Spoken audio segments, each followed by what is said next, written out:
Hola, buenas tardes. Pues tenemos aquí el gusto de presentar a Melissa, que viene aquí a platicar al coloquio. Nos va a dar la plática Fundamentos, Paradojas y por qué es verdadero que 2 más 2 es igual a 4. Y le agradecemos. Les hacemos la invitación a que al final, si tienen algún comentario o alguna pregunta, es como parte de la intención del coloquio. Y bueno, pues les dejamos ya aquí en palabras de Melissa. Gracias. Bueno, antes que nada, gracias a los organizadores por invitarme a dar esta plática. Es muy importante para mí platicarles de estas cosas porque no son temas que se traten mucho en la Facultad de Ciencias, son temas que la carrera de matemáticas a veces hace un poquito a un lado, y lo que yo quiero hacer es tratar de darles buenas razones, tratar de darles ánimos y de motivarlos de alguna manera para que se acerquen a estas cuestiones que son muy importantes y que tienen que ver con la filosofía de las matemáticas. Entonces, el título es muy largo porque exactamente no sabía qué era lo que les iba a decir, no estaba como completamente segura, quería hablar de un montón de cosas, quería hablar de verdad, quería hablar de demostración, indecidibles, y de pronto me di cuenta que si les hablaba de todo lo que quería íbamos a estar aquí 2 días. Entonces, el contenido es mucho menos que lo que promueve ese título, o sea, es un título engañoso, se pueden quejar. Y bueno, me voy a concentrar sobre todo en la parte de fundamentos, que es como un poco donde empieza esta historia de la filosofía de las matemáticas ya como tal, y donde pues tradicionalmente comienzan los debates.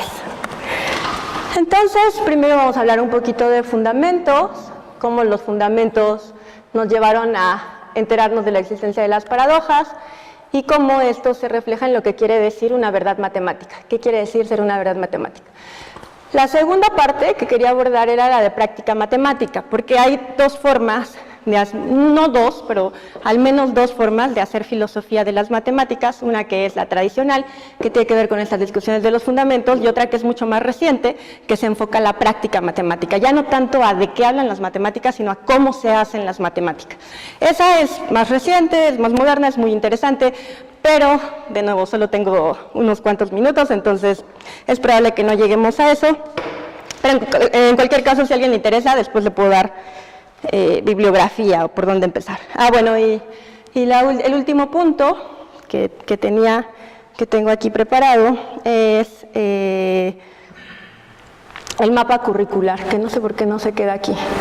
Que la idea es, pues el objetivo de estas pláticas es que ustedes puedan elegir, tengan criterios para elegir sus materias optativas.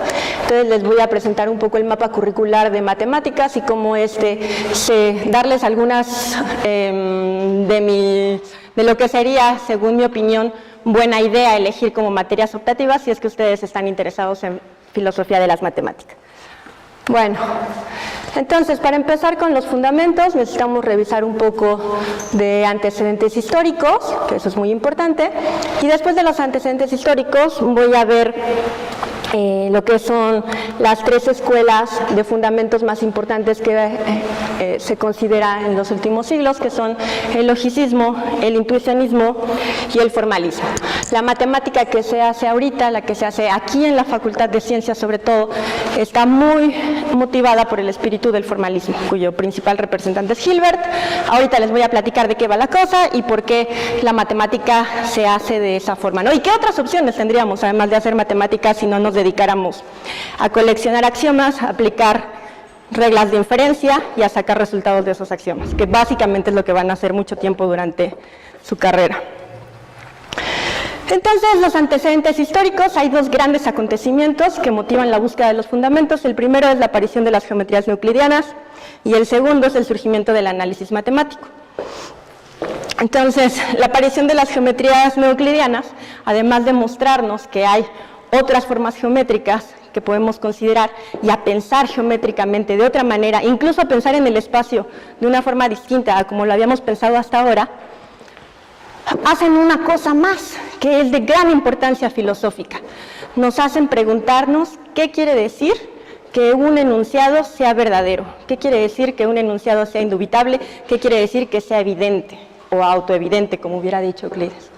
Bueno, espero no estarle atribuyendo a Euclides cosas que no hubiera dicho, pero creo que sí decía auto.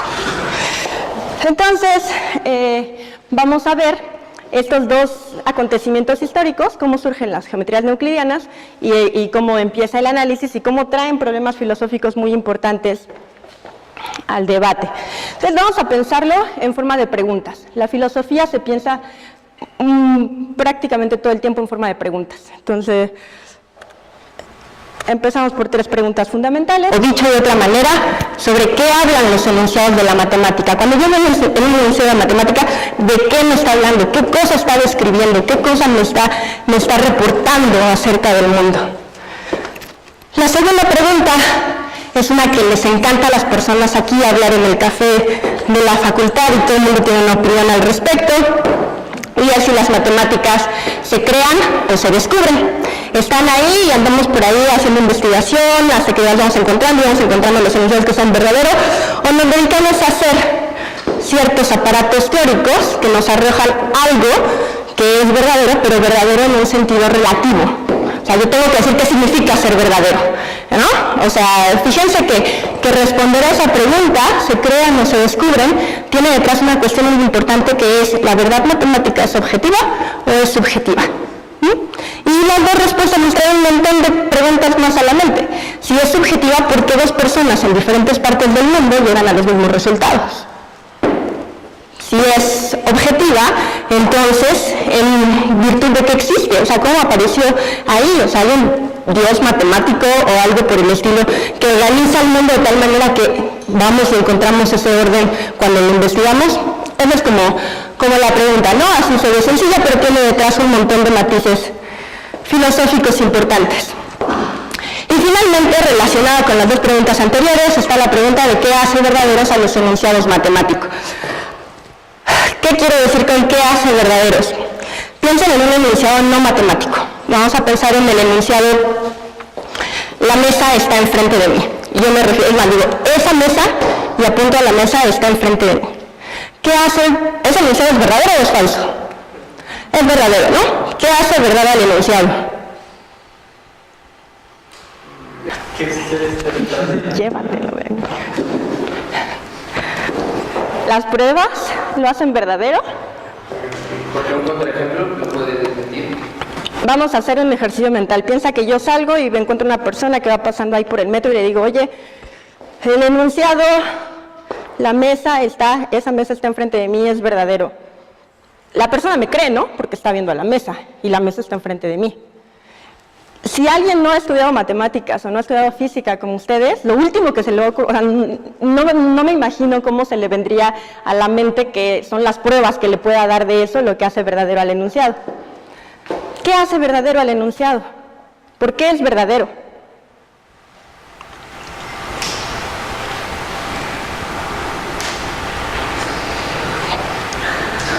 A ver, Ulises, no murmures. ¿Por qué es verdadero el enunciado? Porque es demostrable.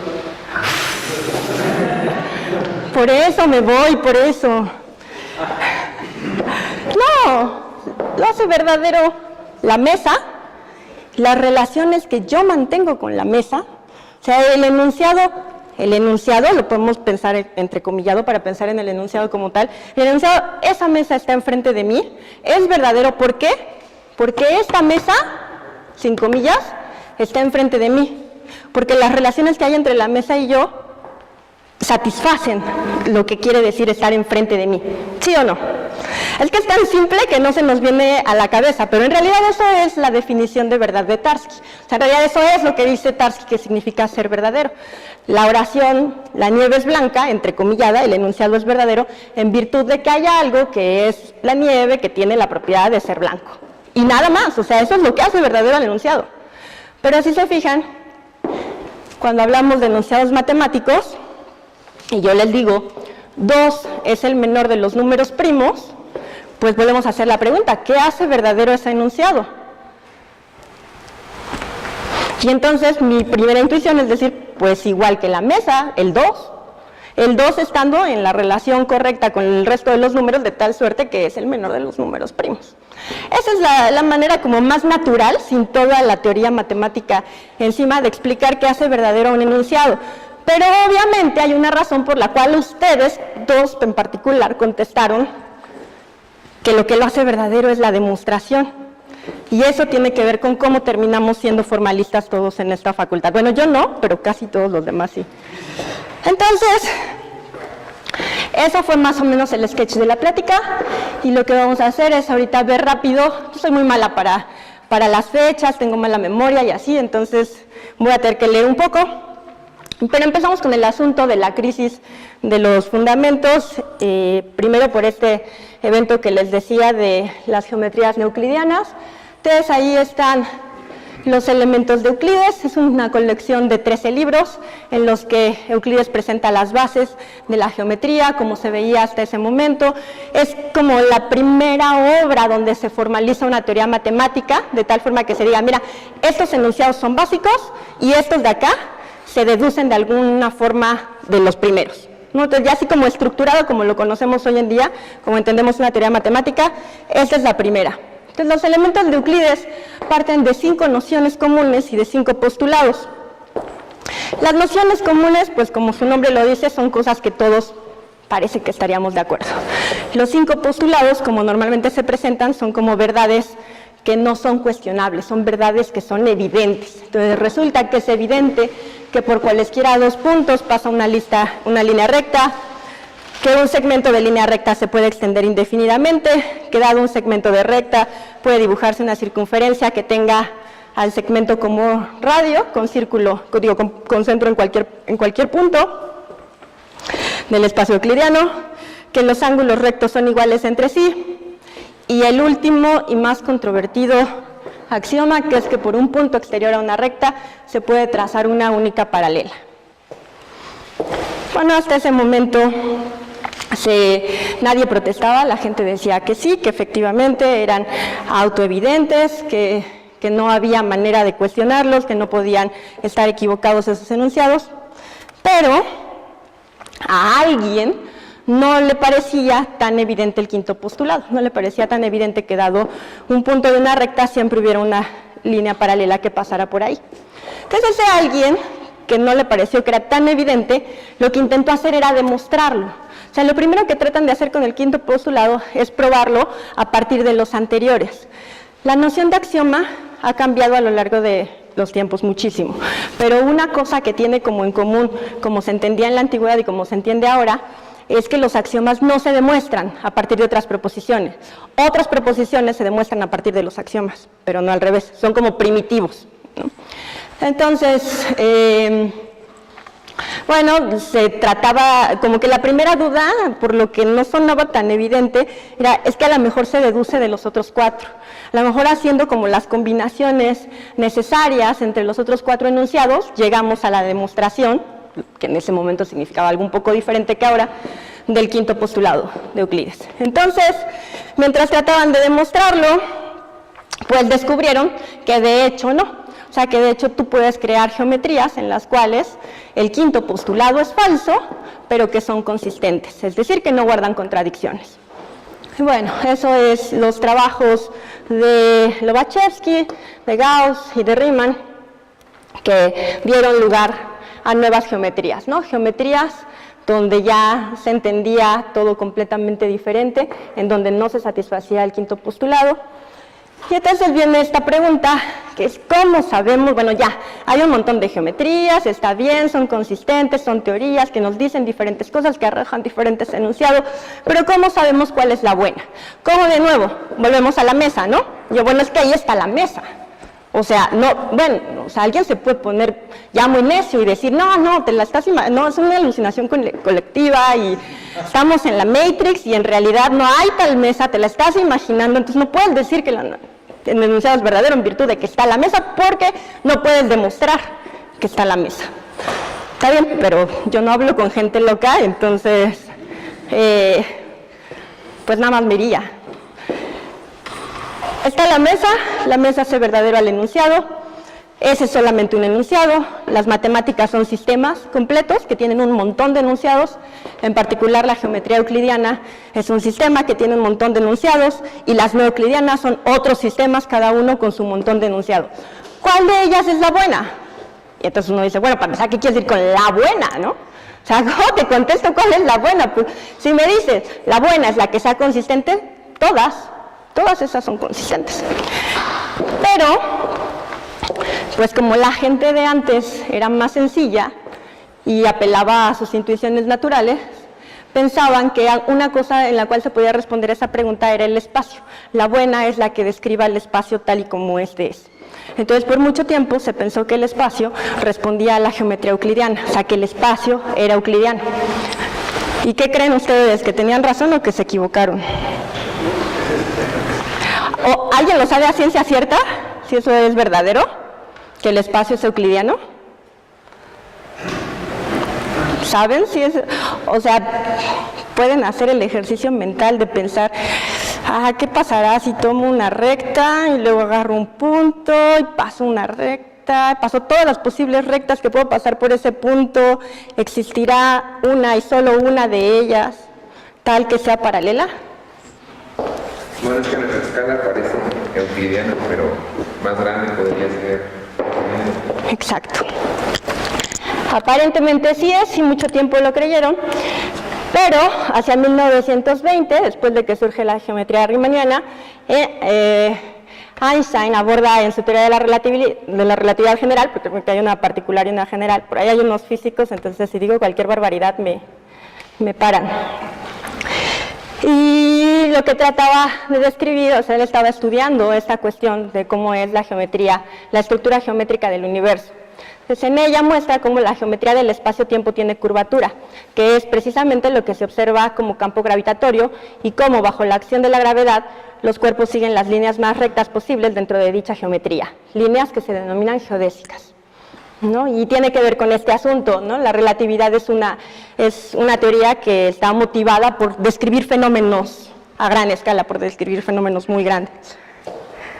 Bueno, aquí hay otro detalle que sale, que es que la ecuación de Einstein afirma que para cada observador la curvatura media del espacio coincide, salvo un factor constante, con la densidad observada, dando cumplimiento así a la fantástica visión de Gauss. Gauss ya se lo había imaginado, Gauss sospechaba eso, sospechaba que el espacio no era euclidiano. Entonces viene el surgimiento del análisis. Y el surgimiento del análisis, para no hacerles como muy largo el cuento, aunque estoy viendo que no llevo tanto tiempo hablando, el surgimiento del análisis tiene que ver con que estas nociones, o sea, el análisis matemático, y pues ya lo verá, o sea, van a tener suficiente análisis para, iba a decir vomitarlo, pero suena grosero. Van a tener suficiente análisis para nadar en él. Entonces, o sea, porque a lo que me refiero con el análisis, o sea, los conceptos que estoy pensando en análisis son esos que van a estudiar en cálculo, los que van a llevar en cálculo 1, 2, 3, 4, análisis matemático 1, análisis matemático 2. Van a tener suficiente análisis. Y el asunto con el análisis es que trabaja con tres conceptos que son muy difíciles de inteligir. Son tres conceptos que son escurridizos, que son el concepto de función, el concepto de convergencia y el concepto de límite. Son conceptos que no se entienden, o sea, no es lo mismo explicar qué cosa es una silla que explicar qué es un límite, ¿no? Son cosas más abstractas, más raras, más difíciles. Entonces, ya se trabajaba con estos conceptos, pero el problema es que a los matemáticos los pone muy nerviosos tener conceptos que no están bien delimitados. Entonces, decir a la ligera, ¡ay, es el límite! No, pero sin contar con una definición de límite, les daba muchísimas ñáñaras, y con muy buena razón, pues, porque ya ha habido teorías que se equivocan a lo largo de la ciencia, a lo largo de la historia de la ciencia. Entonces, urgía encontrar la manera de formalizar estos conceptos de tal modo que las teorías matemáticas que requirieran de ellos, las que llevaran límite, función, convergencia, quedaran como bien cimentadas, que no pasara que un día alguien se diera cuenta que no era como lo habíamos pensado, entonces ya todo lo que dijimos que era verdadero resultó ser falso. Esa es la preocupación cuando surge el análisis, porque además es súper útil, o sea, no es nada más como alguien se inventó una teoría y no tenemos nada que hacer, vamos a fundamentar. No, es que es una teoría que es muy prolífica, o sea, que tiene un montón de aplicaciones, que sirve para muchísimas cosas en la ciencia y que no podemos estar descuidadamente arriesgándonos a que esté mal hecha, mal fundamentada. Bueno, a ver, entonces, ¿cuál es la moraleja? Voy a poner esto porque nunca vi cómo hacerle para yo leer estas cosas, entonces para no inventar mucho. La verdad matemática requiere de un cuestionamiento mayor, ¿no? No es nada más decir algo como, pues ya nos acostumbramos a que esto es verdadero, ya nos acostumbramos a que 2 más 2 es igual a 4 y hazle como quieras y ya, no me lo voy a volver a preguntar. Entonces, me gustaría aprovechar esta oportunidad para invitarlos a que no hagan eso. A que siempre, o sea, así lo diga el viejito más vaca sagrada de las vacas sagradas, de la super vaca sagrada, de todas maneras, se pregunten si lo que está diciendo es verdadero. Y si es verdadero, ¿en qué sentido es verdadero? Es nada más una bueno, o sea, no lo tienen que hacer, pues, pero muchísimos matemáticos no lo hacen, entonces ustedes podrían sumarse a esa lista y no pasa nada. Pero, dada esta historia, pues comienza la búsqueda de los fundamentos, ¿no? Queremos conceptos claros para hablar del análisis y queremos saber de qué forma vamos a encontrar la manera de garantizar la verdad de una proposición. Que no nos vuelva a pasar lo que le pasó a Euclides, ¿no? Que no nos vuelva a pasar estar tan seguros de algo que en algún momento resulta que no era así. Entonces, la aparición de las geometrías no euclidianas lleva a cuestionarse 2 cosas.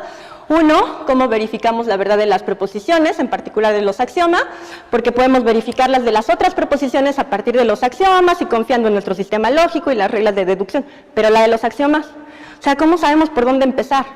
¿No? El problema es que no confiamos en nuestros sentidos, entonces no podemos decir, no, pues las que cuadren bien con lo que a mí me parezca. 2, ¿cuál es la relación entre los modelos matemáticos y el mundo? Que tiene que ver con esta pregunta de cuál geometría es la buena. O sea, al final lo que queremos, en última instancia, los humanos o los científicos, es entender al mundo, ser capaces de describirlo de la forma más precisa posible. Y el análisis, el surgimiento del análisis, pues lo que les dije, ¿no? Nos motiva a buscar claridad en los conceptos estos de función, de límite y de convergencia. Entonces la búsqueda de los fundamentos empieza por el logicismo, el primer intento, el primer preocupado por de dónde vamos a agarrarnos para garantizar la verdad de los enunciados matemáticos. Si no hay cosas como la mesa que me garantice la verdad del enunciado, esa mesa está enfrente de mí, ¿de dónde nos vamos a agarrar para tener un poquito más de certeza? Y entonces, pues la idea de Frege era agarrarse de la lógica. Y ahorita les digo por qué de la lógica, por qué le pareció tan buena idea que la lógica hiciera esa chamba. ¿Qué tuvo como consecuencia? Tuvo como consecuencia la aparición de las paradojas. Eso es lo que vamos a ver ahorita. Entonces, Frege es un programa muy grande, tiene muchas consecuencias, es una cosa muy complicada, pero para nuestros intereses basta con citar estos 2 trabajos, que son la conceptografía de 1879, que es la primera formalización que se hace de lógica de segundo orden. O sea, nosotros ahorita manejamos un sistema que ya es muy sofisticado, que es muy fácil, los computólogos ya tienen una lógica que está así, ¿no? Peladita y picadita en cuadraditos para que la puedan tomar y hacer ensaladas computacionales, eso es lo que sea que hagan los computólogos, pero en ese momento no había tal cosa. O sea, la primera formalización de lógica pues la hace Aristóteles, pero es como súper pobre, eso no nos da para hablar en segundo orden. Hablar en segundo orden lo único que quiere decir es que puedo predicar de predicados, o sea, no solamente puedo predicar de objetos, ¿no? Sino que ya también puedo predicar de predicados, puedo decir cosas acerca de cosas. Y las leyes fundamentales de la aritmética Es el primer trabajo que se hace intentando fundamentar la matemática, nada más que por algo tenemos que empezar. Y la aritmética es como lo más natural, los números naturales suenan como a un buen comienzo. Entonces, como quiere fundamentar la aritmética, lo que va a buscar Frege es dar una definición de número que sea una definición precisa y que esté basada puramente en leyes de la lógica, porque las leyes de la lógica no pueden estar mal. No pueden, o sea, no pueden bajo ninguna circunstancia. No va a ser como los axiomas de Euclides o como cuando Newton dijo no sé qué y luego resultó que no. No, las leyes de la lógica no pueden estar mal. Ahorita vamos a ver, entonces, por qué la gente habla de otras lógicas también, o sea, ya son otras geometrías, si es que hay algo que es la lógica que nos dice cuando las cosas están bien. Son cosas muy... O sea, yo estoy, por supuesto, omitiendo muchos detalles, omitiendo fechas, omitiendo un montón de cosas importantes, pero bueno. Entonces, la definición a la que llega Frege es esta, que nos dice que el número que corresponde al concepto F es la extensión del concepto ser equinumérico con F. ¡Guau! ¿De qué habla? En realidad no habla de cosas tan extrañas. Ahí les puse un ejemplo, pero no importa la forma, y porque pues algunas de las personas que están aquí ya estudiaron matemáticas o ya por lo menos llevaron algunos cursos, la forma de entenderlo es que las extensiones de los conceptos no son otra cosa sino los conjuntos. Lo que pasa es que no son los conjuntos de la teoría de conjuntos, porque la teoría de conjuntos ya está axiomatizada. Entonces, cuando nosotros hablamos de conjuntos dentro de la teoría de conjuntos, ya nos referimos a algo muy particular que cumple con los axiomas que están dados por la formalización de la teoría de conjuntos. Pero podemos pensar en conjunto más abiertamente, simplemente como una colección. Entonces, las extensiones son colecciones. ¿Colecciones de qué tamaño? ¿Quién sabe? Colecciones, tan grandes como quiera. ¿Qué tan grandes? Tan grandes como lo determine la extensión, el concepto. El concepto es la propiedad, la extensión es el conjunto. Un concepto determina una extensión en el mismo sentido en el que una propiedad determina un conjunto. O sea, si yo les doy el concepto silla del anfiteatro de la Moshkali, la extensión de ese concepto, ¿quién es? Las sillas, ¿no? Es el conjunto de las sillas. O sea, la extensión no es otra cosa sino la colección, y el concepto que determina esa colección es el que unifica, o sea, la propiedad que tienen en común los elementos de la colección. Se tienen que ir acostumbrando a esas cosas porque se pone más feo, pues, cuando uno ya empieza a verlo. Hay un sentido en el que se pone más fácil porque ya nos dan axiomas y nos dan el libro de José Alfredo Amor y ya viene todo así como bien organizadito, pero es importante saber de qué estamos hablando y no nada más estar repitiendo cosas, ¿no? No nada más venir aquí 4 años a repetir lo que dicen las vacas sagradas. Entonces, ¿cómo podemos entender ahorita esta definición de número? La podemos entender como que el número no es otra cosa, sino la clase de equivalencia de todos los conjuntos que tienen la misma cardinalidad. A lo mejor estas palabras les son igual de confusas que las que están acá arriba. A la gente de ciencias ya lo que acabo de decir ahorita le suena, sí, ya eso sí lo entiendo, ¿no? Y eso les suena raro. Pero al final de cuentas una clase de equivalencia es un cierto conjunto, ¿no? Que mantiene como ciertas propiedades, y lo que está diciendo es que este número es el conjuntote, ese gigante de todos los conjuntos que tienen la misma cardinalidad. Entonces, ¿quién es el 2? El 2 es el conjunto de todos los conjuntos que tienen cardinalidad 2, de todos los conjuntos de dos cosas. ¡Ojo! Ahorita alguien me podría colgar del Prometeo, porque una de las primeras cosas que les van a decir es el conjunto de todos los conjuntos no es un conjunto. Pero de nuevo, ahorita, cuando yo diga la palabra conjunto, no estamos entendiendo conjuntos de la teoría de conjuntos, estamos entendiendo colecciones. Entonces, la colección, el número 2 va a estar dado por la colección de todas las colecciones que tienen dos elementos. Y piensen en esa colección. Es enorme, ¿no? O sea, para empezar, piensen que tiene a esta silla y a cualquier otra cosa del mundo. O sea, tiene a todos los conjuntos que tienen esta silla y a una cosa más, para empezar, ¿no? Y ahí nada más tomé una silla. Entonces, es una cosa muy, pero muy grande.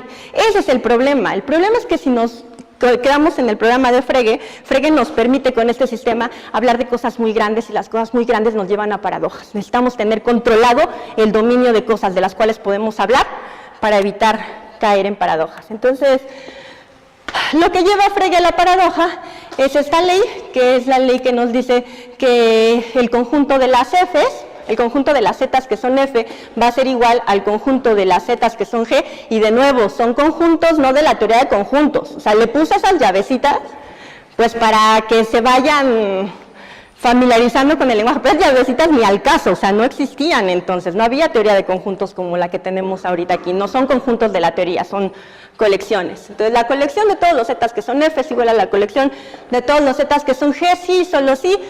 Para toda cosa que sea F, esa cosa también es G. Y suena muy sensato, ¿no? ¿No le suena muy bien esa ley? ¿O le suena algo, le suena mal ahí? Dos conjuntos son iguales si todas las cosas de uno son cosas del otro y las cosas del otro son cosas del otro. Muy natural, ¿no? Tampoco Frege era tonto. No es realmente que la ley esté mal, o sea, no es realmente que la ley sea incorrecta o que sea falsa. De nuevo, el problema con eso es que nos permite hablar de cosas muy grandes. Entonces tenemos la siguiente demostración, que utilizando unas ciertas reglas lógicas, generalización universal, instanciación universal, aplicándolo solamente a la regla esta, a la ley básica número 5, a lo que llegamos con esta demostración es al punto 4, que nos dice que existe una X, tal que X es igual al conjunto de todos los zetas que tienen la propiedad phi. ¿Cuál es el problema con eso? El problema es que ¿quién sabe que sea phi? O sea, phi puede ser una propiedad cualquiera. Y lo que me está diciendo es, tú me das una propiedad, yo te doy un conjunto. Dame la que quieras.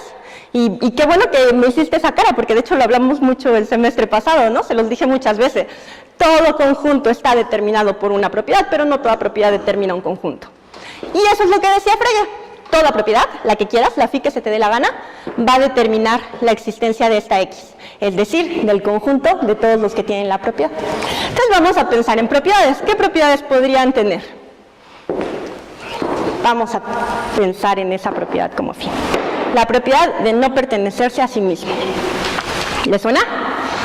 Es la paradoja de Russell, ¿no? Es la paradoja de Russell. En 1901, Russell está estudiando, también está preocupado por este asunto de los fundamentos, está estudiando el trabajo de Frege.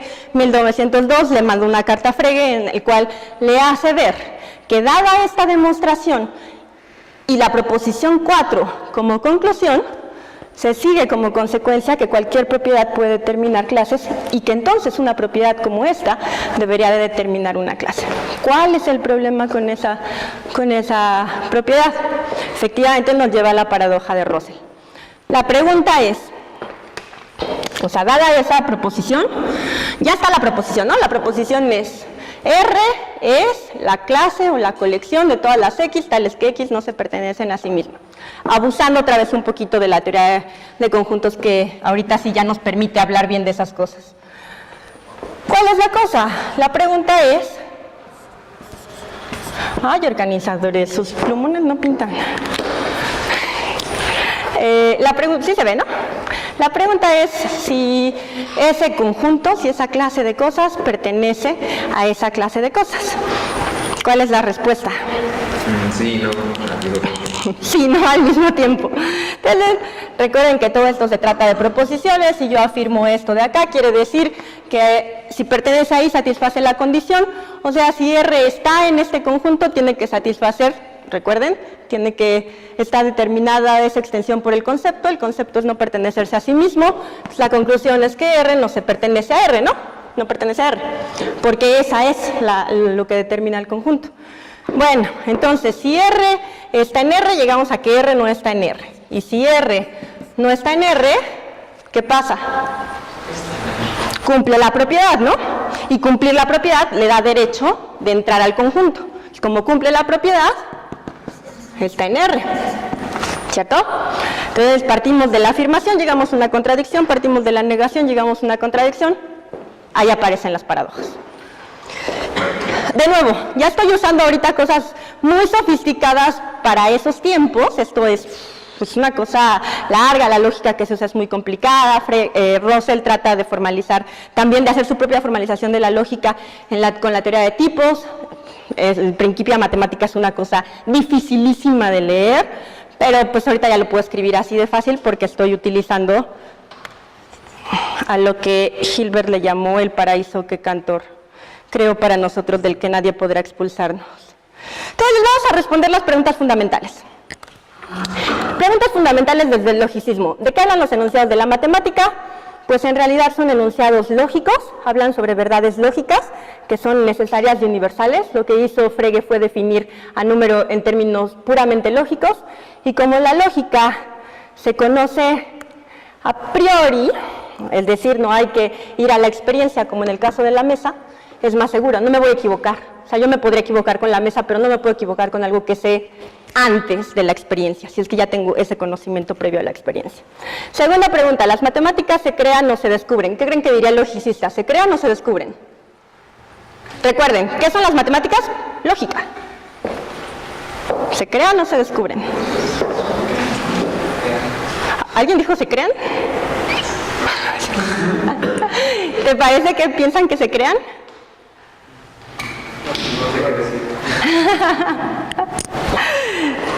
Pues la respuesta es que como son verdades universales y objetivas, o sea, son verdades lógicas, no pueden depender de la mente humana. Cualquier cosa que yo cree, solo la puedo conocer a posteriori. O sea, cualquier cosa que yo haga, o sea, la manera en la cual tú conoces una novela es porque yo la escribí, y para eso tiene que pasar por tus sentidos, tienes que ir a leerla, tienes que hacer algo para conocerla. Pero estas no, estas las conocemos sin necesidad de ir a la experiencia. Bueno, ¿qué hace verdaderos a los enunciados matemáticos? La verdad lógica. Eso es lo que los hace verdaderos, ¿no? No es otra cosa. O sea, los objetos son cosas lógicas, esas cosas lógicas se mantienen en relaciones lógicas, y eso hace verdaderos a los enunciados matemáticos, porque esos en realidad son enunciados lógicos. No, es una cosa muy complicada, pero pues esta es una plática muy a nivel de divulgación para darles una idea muy general de qué va esta cosa. Entonces, bueno. Segunda escuela de los fundamentos. Bueno, ya la lógica, ya entendimos, etcétera, ya entendimos por qué Frege quería hacer eso. Parece que la lógica nos da cierta certeza que no era capaz de dar la matemática, pero surgieron problemas, surgió la paradoja. Entonces está la paradoja de Russell, y por otra parte está la invención de la aritmética transfinita de Cantor. Ahora sí, ya empiezan los conjuntos, o sea, ya hay un primer acercamiento a la noción que tenemos actualmente de conjuntos desde la teoría de conjuntos. La aritmética transfinita de Cantor, lo que tiene de particular es que en lugar de hacer aritmética con números, que de alguna manera pueden ser vistos como pues ciertas entidades finitas, la hace con cosas infinitas. Y entonces uno de los primeros resultados así como de ¿qué? Es que hay infinitos de diferente tamaño. Porque claro, uno se imagina, pues si es infinito, es infinito. O sea, ¿cómo va a haber un infinito más grande que otro, no? Pero pues sí. Entonces, pero no es ahorita ya no suena bien normal, y ya todos podemos aventar un rollo y decir que la correspondencia biunívoca entre dos conjuntos nos asegura la cardinalidad entre ellos. Vamos a hacer un montón de cosas, pero en ese momento fue un shock total. Infinitos, o sea, el primero que se escandalizó, así que dijo, no, pero ¿qué te pasa? ¡Qué locura! Fue el maestro de Cantor, que era Kronecker. Fue el primero que dijo así de, esto es una completa tontería, y tenía un montón de enemigos. O sea, ahorita todo el mundo la adora y les fascina y les encanta decir que si la hipótesis del continuo y pero en algún momento era bien mal visto. O sea, era así como que de verdad tienes que ser muy excéntrico para andar diciendo esas cosas. Entonces, la introducción de esta aritmética de infinitos, pues otra vez, vuelvo a lo que les dije hace rato, al matemático le pone muy nervioso hablar de cosas que no tiene claras, le pone muy nervioso hablar de conceptos que no están bien delimitados. Entonces, esto empieza con esta corriente filosófica que es el constructivismo, que está motivada por la pregunta de qué es lo que significa. Está motivada, y además es la forma en la que podemos ubicar como esta corriente. Ellas entienden algo muy diferente por lo que significa para un enunciado matemático ser verdadero. Ser verdadero, o sea, así como ahorita les dije, pues eso es verdadero porque miren la mesa y yo y estamos una enfrente de la otra. Ser verdadero para ellos es como para la matemática, nada más decir que son verdaderos. ¿Por qué? Porque están fundamentados en la ley de la lógica. ¿Y quién dice que la lógica es verdadera? O sea, para que Frege tuviera razón, primero la lógica tiene que ser verdadera. ¿Y de dónde saca que la lógica es verdadera? ¿Dónde saca que la lógica solo puede decir verdad? Entonces, aquí lo que hice fue esquematizar más o menos cómo va el argumento. Y el argumento del constructivista, del intuicionista, que nos va a llevar a una nueva lógica, que era lo que les quería decir ahorita, o sea, también las lógicas, no las geometrías, también las lógicas salieron con sorpresitas, o sea, también las lógicas resultó que no había una así como la verdadera, la buena. Eso más o menos el argumento va así, y es que la mente humana es finita. Eso quiere decir que no puede acceder a entidades infinitas, porque si la mente solamente tiene capacidades finitas, pues está completamente limitado por eso, no hay forma de llegar a verificar un infinito, eso es muy natural. ¿Eso qué quiere decir? Quiere decir que no podemos conocer verdades acerca de dominios infinitos, no hay forma. Entonces, las entidades matemáticas existen en la medida en la que podemos construirlas. O sea, yo solamente voy a creer que algo es un objeto matemático si me lo construyes. Constrúyelo, enséñamelo y te creo. De otra forma, que me digas, ay, sí, es que mira, por allá, lejos, en Aleph 50. No, ven acá, toma así tus elementos primitivos, dame un método de construcción y muéstrame que es verdadero eso que estás diciendo. Ese es el constructivismo. Entonces, solo existe aquello que se puede construir y el infinito no es que sea una tontería, es que no es un infinito real, no es un infinito actual, no es que haya por ahí algo que no se puede contar o que nunca se acabe. El punto es que nosotros podemos seguir y seguir y seguir, y tú dame cualquier punto y yo puedo seguir. Entonces, no es que haya algo que sea infinito, lo que hay es la posibilidad de siempre seguir. Esa es la diferencia entre infinito real e infinito potencial. El intuicionista cree en el infinito, pero solamente como infinito potencial. O sea, como la capacidad de seguir y seguir y seguir y seguir y seguir sin detener, pero nunca como algo completo. ¿Sí? Que era lo que más o menos estaba diciendo Cantor. ¿Qué pasa? Eso es lo que tiene, o sea, tener esas ideas que suenan como un poco sensatas y un poco no, lleva a los intuicionistas a rechazar el principio de aquí, que es el principio del tercero excluso, que aquí es así como el Padre Nuestro, o sea, no, válgame Dios, ¿cómo se les ocurre que no se va a valer? La verdad es que ellos tienen un buen argumento, porque pues suena muy razonable, pues o P o no P, no hay más, solo puede ser eso, o sea, si no es el caso que P, entonces es el caso que no P. Este principio, además de todo, es equivalente al principio de la doble negación, que dice que no P es lo mismo que P. O sea, si no es el caso, que no es el caso que ocurra cierta cosa, es porque sí ocurre esa cierta cosa. Entonces, pues ustedes ya verán, y los que ya tengan tiempo en la facultad ya se habrán dado cuenta que a los matemáticos nos gustan un montón las reducciones al absurdo, ¿no? O sea, ya cuando ya no sabemos qué hacer, lo reducimos al absurdo y nos vamos a casa a dormir tranquilos. Pero estos, según esta gente, no puedes dormir tranquilo. O sea, no puedes hacer una demostración por reducción al absurdo y dormir tranquilo. ¿Por qué no puedes? Por lo siguiente, fíjense, si yo tengo un dominio finito,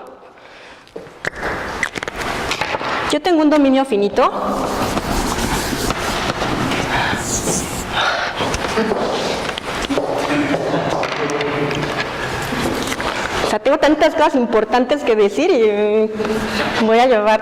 No. ¿Ves que ya tiren? No, supongo que... A ver. Más o menos se ve, ¿verdad? A ver, pero déjenme... Hay aquí un montón. Alguno debe de verse bien. Listo. Si yo tengo un dominio que es finito, o sea, tengo aquí 4 cosas, y entonces yo quiero asegurarles que estas 4 cosas, la cosa A, la cosa B, la cosa C y la cosa D, que conforman a un cierto conjunto M finito, y yo les quiero decir a ustedes que M es un conjunto que tiene la propiedad P. Yo quiero ver que P, o sea, ¿qué quiere decir ver que P? Ver que P quiere decir que es verdadero que P de A, que es verdadero que P de B, que también es verdadero que P de C y que también es verdadero que P de D. Eso quiere decir que M tenga la propiedad P. Cada uno de esos elementos la quiere. Entonces ustedes me dicen, ay, a ver, demuestra esto. O sea, demuestra que M es el conjunto de todas las X tales que X en esta cosa de acá, que tienen una cierta propiedad a la que le estoy llamando P. Entonces yo les digo, pues mira, voy a agarrar a A y te voy a enseñar que no ocurre que, bueno, te voy a enseñar que A cumple la propiedad P. Aquí está A. Y como recuerden que solamente existen las cosas que se pueden construir, tengo que construir A. Entonces, en la construcción de A, o sea, ¿cómo determinas una cosa? Pues vía sus propiedades. O sea, ¿cómo sabes qué cosa es una cosa? Pues esa cosa es una cosa porque es la única cosa tal que tiene todas las propiedades que tiene esa cosa. ¿Sí? Porque ya sé que empiezo a decir un montón de palabras, pero sí estamos siguiendo cómo va la cosa. Muy bien. Entonces, mira, A tiene P y B tiene P, y cuando agarro a C y la construyo, en la determinación de C te muestro que también está P como propiedad. Cuando agarro a D y la construyo, en la determinación de D también te muestro que tiene la propiedad P. Conclusión, esta cosa satisface la condición. Entonces yo, ¿qué es lo que puedo hacer? Lo que les puedo decir, mira, si no hubo ninguna cosa en el conjunto que tuviera la propiedad de no tener a P como propiedad, entonces todas las cosas tienen a P como propiedad, ¿sí o no? Porque no hubo ninguna que no la tuviera, o sea, todas la tienen. Pero piensen qué pasa si el dominio es infinito. Si el dominio es infinito, recuerden que les di, acá está, ¿no? Recuerden que esta cosa de acá es equivalente al principio del tercer excluso. Entonces, si yo les probé que nada de estas cosas falla en tener la propiedad P, eso demuestra que tienen la propiedad P. Esa es una reducción al absurdo. Y se ve claramente que es súper válida cuando estamos pensando, bajo esta suposición del constructivismo, se ve que es válida cuando pensamos en un dominio finito. Pero piensen en un dominio infinito. Si yo tengo un dominio infinito, entonces, ¿qué pasa cuando tengo un dominio infinito? ¿No? Tengo algo así, A, B, C, D, bueno, no, porque así se acaban, ¿verdad? Voy a poner 1, 2, 3, 4. Si yo tengo un dominio infinito, entonces la reducción al absurdo, la ley del tercer excluso, la doble negación no se valen, porque cuando yo les empiece a tratar de hacer esto mismo, pues no voy a poder. Porque yo tengo que construir a uno y mostrarles que a la hora de construir a uno incluía la propiedad P. 2 y ver que... Pero ¿en qué momento voy a terminar de tal forma que pueda, bajo este razonamiento, decirles, como ninguno de todos ellos tuvo la propiedad de no tener la propiedad, entonces todos tienen la propiedad? ¿Sí lo ven? O sea, no es válido porque no estoy creyendo, o sea, en la existencia de un infinito completo, solamente del infinito potencial. Cada objeto lo tienes que construir y para construir ese objeto tienes que darme sus propiedades. Entonces, de cada objeto singular yo puedo verificar la propiedad, pero del conjunto completo no hay tal cosa, no hay ese infinito. Entonces, suponer la validez de este principio me da un mal razonamiento. No se pueden demostrar cosas por reducción al absurdo bajo una filosofía constructivista de la matemática, acá, lógica intuicionista. Entonces, rechazas ese principio. Muy bien, rechaza el principio. Rechazamos un principio lógico. ¿Qué pasa cuando rechazamos un principio lógico? Cuando rechazamos un principio lógico, la noción de consecuencia lógica, donde la noción de consecuencia lógica quiere decir que entiendo cuando digo algo como A implica B. ¿Qué quiere decir eso de ahí? ¿Qué quiere decir que B sea consecuencia lógica de A? Cambia, o sea, ya no significa lo mismo. ¿Y qué significa esto? Es una cosa muy rara y tiene muchas respuestas y casi todas son difíciles, pero una muy simple es la tabla de verdad. Se puede definir al condicional y todas estas cosas podemos definir en términos de tabla de verdad. Entonces esto significa, ¿qué significa? Significa que no hay manera ¿de qué? Debe ser una generalización. No. ¿Qué significa A implica B? ¿Qué significa A implica B? Ustedes, todos. Porque yo se los dije alguna vez. No, tú no te... ¿Qué significa que A implique B? Que una es consecuencia de la otra. Y que si pasa A, entonces lo B. Otra manera que suene menos chabacana de decirlo. Ok, que no B implica no A, pues suena menos chabacano definitivamente, pero a ver, traten de decirlo en términos de definición. ¿Qué significa que A implique B? No hay manera de que si A es verdadero, B sea falso. Gracias, eso significa, ¿no? No hay manera de que cuando A es verdadero, B sea falso. Eso es el significado. Y eso se puede traducir en la tabla de verdad. O sea, podemos ver la tabla de verdad y ver que siempre que A es falso, la implicación se vale y entonces está muy bien. Y cuando A es verdadero, va a ser válida el caso en el que la consecuencia también sea verdadero. O sea, la única en la que no se vale es que este sea verdadero y este sea falso, que fue lo que dijiste ahorita, ¿no? Eso significa la consecuencia lógica. Bueno, eso ya no significa cuando tú rechazas este principio. Si tú rechazas un principio de tu lógica básica, esto cambia y significa otra cosa. Y entonces, ¿qué es lo que pasa? Que al tratar de reconstruir toda la matemática de nuevo con esta nueva lógica, sale diferente. O sea, la aritmética se construye igualito, te queda la misma aritmética, donde igualito significa las mismas cosas que eran verdaderas en la aritmética sobre lógica clásica siguen siendo verdaderas y las falsas, pero el análisis no. Hay teoremas de análisis matemático que son verdaderos con lógica clásica y falsos con lógica intuicionista y viceversa. Entonces no es como tan fácil nada más decir, ay, no me parece tu idea de objeto matemático y hazle como quieras, ¿no? O sea, no me parece, pero entonces todo se va. Y además, esto que suena tan descabellado, uno dice, porque las demostraciones se vuelven más complicadas, mucho más complicadas, es un lenguaje mucho más complicado. Pues resulta que es la lógica favorita de los computólogos. Bueno, no sé si de todos, pero por lo menos de tu asesor, o de tu ex asesor, es su lógica favorita, la lógica intuicionista. ¿Por qué? Porque se apega a esta idea de que la mente es finita, que no tiene alcances infinitos. Bueno, creo que ya había los organizadores como con ganas de callarme, entonces, sí, yo estoy en todo, o sea, no crean que soy de los que... No, yo estoy en todo. De todas maneras, la tercera escuela filosófica, el formalismo, de la cual traía mucha información también, y etcétera, etcétera, se la van a chutar toda la carrera. Entonces, implícitamente viene ahí adentro, entonces no tienen manera. O sea, uno tiene que como ponerse rebelde para no solamente absorber esa forma de hacer matemáticas, porque no es la única, o sea, hay muchas formas de hacer matemáticas. Bueno, entonces vamos a revisar las respuestas a las preguntas fundamentales del logicismo, cómo contesta. Y me voy a brincar el formalismo, ustedes averiguarán durante lo que les quede en esta facultad a qué se dedican los formalistas. Y voy a ir al mapa curricular para ver cómo quedaría el mapa curricular de acuerdo si alguien tiene como este tipo de inquietudes. Entonces, ¿sobre qué hablan los enunciados de la matemática? Pues hablan sobre objetos, pero los objetos son dependientes de la mente humana.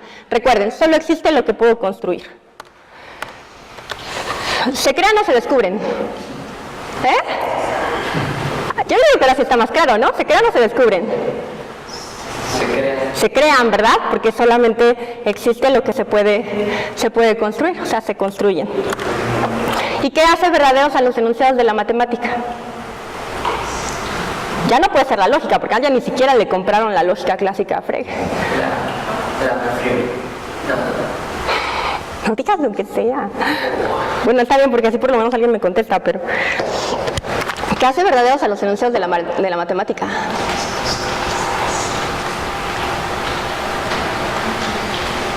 Recuerden, lo que hace verdadero a esta mesa está aquí, es esta mesa, estando aquí.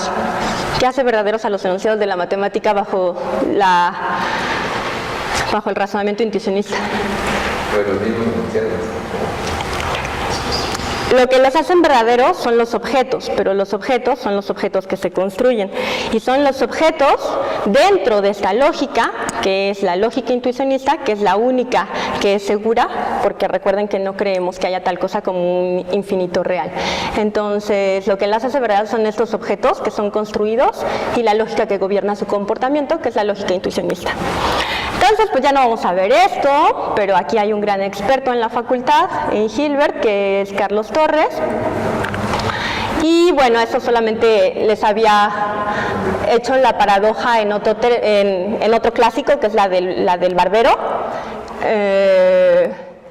para ver qué es lo que los motivó a pensar que la verdad se podía dar en términos de demostración.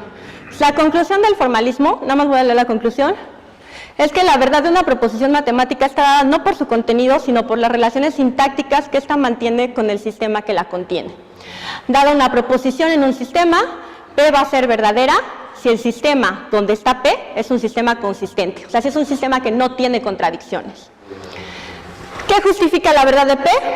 La prueba de la consistencia del sistema completo. Eso es como lo que me contestaron al principio, así de que eso es verdadero según si lo puedo probar o no. Es esa idea, es la idea de que es la consistencia de un sistema lógico la que da la verdad. Entonces, bueno, tiene sus respuestas que ustedes los invito a pensarlas con calma, que son esto de que hace verdaderos a los enunciados. Pues claro, les iba a hablar al final un poquito de Gödel, que de alguna manera destruye con sus dos teoremas de incompletud el programa de Hilbert, porque también les iba a dar el programa de Hilbert más detalladamente, pero bueno, Gödel lo arruinó.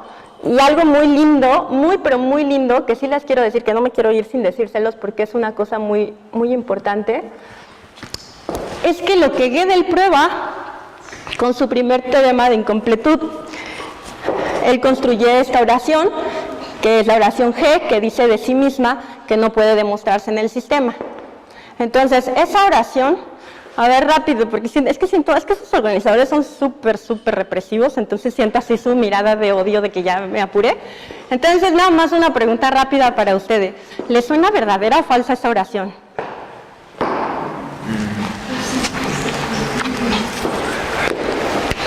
Bueno, yo leí un poco sobre Gödel y, bueno, en resumen supone que dice que cualquier sistema lógico que es consistente está incompleto y si está completo es inconsistente, entonces no se puede demostrar 100% si es verdadero o falso. Tienes muchísima razón, pero no se puede, fíjate que me contestaste algo diferente a lo que te pregunté, porque pregunté si era verdadera o falsa y tú me acabas de contestar que no se puede demostrar que es verdadera. Porque si se demuestra que es falsa, eso lo hace verdadera, pero al mismo tiempo sería falsa por su propia, por lo que dice. Entonces no se puede demostrar. Sí, o sea, es lo que me quieres decir que no se puede demostrar. De hecho, eso nos acaba de decir que no se puede demostrar. ¿Todos están de acuerdo en que no se puede demostrar? ¿Sí? ¿Estamos de acuerdo? Yo sí estoy de acuerdo. Muy bien. No se puede demostrar. ¿Es verdadera o es falsa? La misma pregunta que les hice. Ya estamos todos de acuerdo en que no se puede mostrar. Vamos, o sea, ya recuerden que son organizadores muy malvados, entonces esto tiene que ir rápido. Ya estamos, no se va a demostrar, ni lo vamos a intentar, no vamos a razonar por qué. ¿Es verdadera o es falsa? Es verdadera, porque no se puede demostrar. Eso es lo que nos está diciendo. No se puede demostrar y no se puede demostrar. Si no se puede demostrar y dice que no se puede demostrar, eso no es una oración verdadera, que no se puede demostrar. ¿Cuál es la consecuencia de eso? La consecuencia es que verdad y demostrabilidad no significan la misma cosa. Una cosa puede ser verdadera aun cuando no se pueda demostrar. ¿Por qué sabemos que es verdadera? ¿Por qué la estamos viendo? O sea, al principio de la plática ustedes me dijeron que yo sabía que la mesa estaba aquí enfrente porque podía dar una demostración de ello. No, así no es. La verdad es una cosa y la demostrabilidad es otra. Son nociones diferentes y eso está sumamente aceptado, eso no es algo controversial. Ya para terminar, déjenme decirles del mapa curricular. Eso sí está bien, ¿no? Que me tome 3 minutos para decirles cómo organizar, pues ese es el punto, para eso estoy aquí. Bueno, el mapa curricular tiene las obligatorias de los 6 primeros semestres. Creo que no, sí puse ecuaciones diferenciales. En algún momento dije, se me hace que no la incluí, ya debe haber sido mi inconsciente traicionándome, queriéndola olvidar. Las que están en amarillo, como pueden ver, son las álgebras. Cuando estudien álgebra, cuando vayan por todas sus álgebras, fíjense en las estructuras de todas, valga la redundancia, estructuras algebraicas. Van a ver lo que es un anillo, lo que es un campo, lo que es un grupo. Observen cómo son estructuralmente, o sea, vean, así, traten de abstraer tantito y verlas desde afuera. Saquen generalizaciones de las propiedades de esas estructuras, ¿no? Ese es un buen ejercicio filosófico, aunque a la gente no le guste decirle así. Las que están en azul son las de análisis, las que tienen que ver con análisis matemático.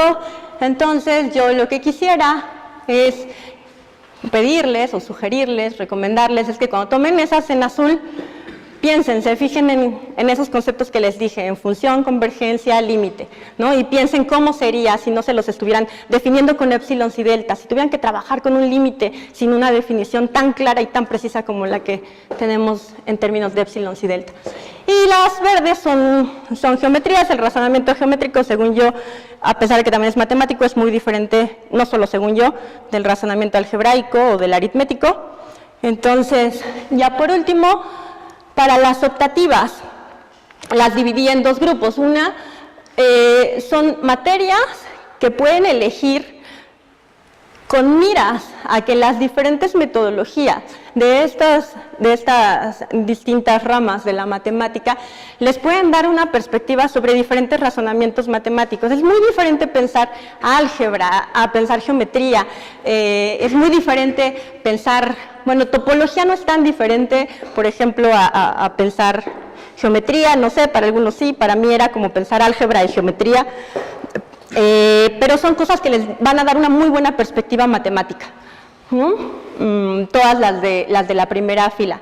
Y estas de acá son cosas que serían básicas, así de ley, que tienen que llevar si tienen interés en filosofía de las matemáticas, que son conjuntos y lógica, historia. Es bien importante la historia. Yo no sé casi nada de historia de las matemáticas, pero es algo muy que lleva mucho a reflexionar sobre lo que es la matemática. Obviamente lógica y conjuntos, las otras dos lógicas. Teoría de las categorías no viene como materia, pero muy seguido, o por lo menos cuando yo era estudiante hace muchísimo tiempo en esta facultad, daban seminarios de álgebra. Y en seminarios de álgebra luego metían teoría de las categorías. Yo no sé, ahorita alguien además de Marmolejo da categorías. ¿No sabes? ¿Tú, Paco, no sabes? A veces la da Terán. Daniela Terán. Y teoría de conjuntos 2 y 3, ¿no? Bueno, seminarios de filosofía de las matemáticas, hay 4 seminarios de filosofía de la ciencia. La cosa con los seminarios, pues es que no tienen temario, sino hasta que la gente las da, entonces es cosa que se metan al temario y si tiene que ver con sus intereses lo toman y si no, no. Y esas serían las sugerencias para escoger sus materias. Y ya, me callo.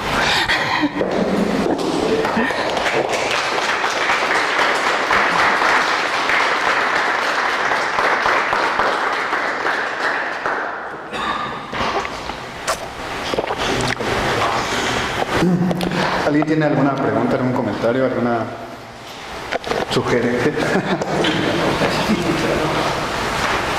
¿Qué? ¿No? ¿Alguien que quiera? Ah. ¿Alguien que quiera contarnos un chiste? No, ¿cierto? ¿Alguna pregunta? ¿No? ¿Todo muy claro? ¿Sí?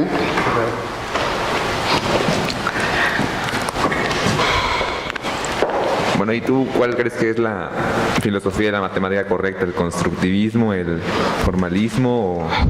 Había otra que no mencionaste, que era el platonismo matemático, el cual dice que sí existen y que a partir de ahí aparecen.